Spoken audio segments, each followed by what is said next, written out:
कैसे भइल मुकुटवा चोरिया हो बता द मयरिया ना। कैसे भइल मुकुटवा चोरिया हो बता द मयरिया ना।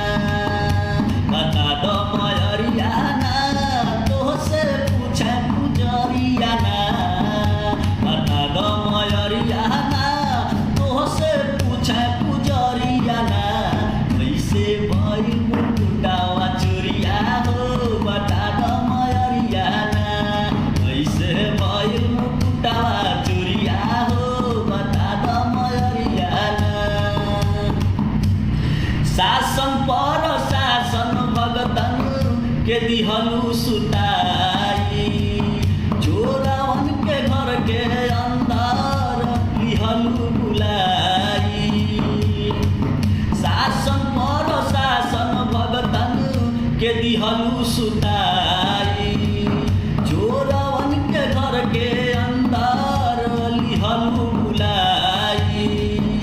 तब कर देखलु का मजबूरिया हो बता द मयरिया ना।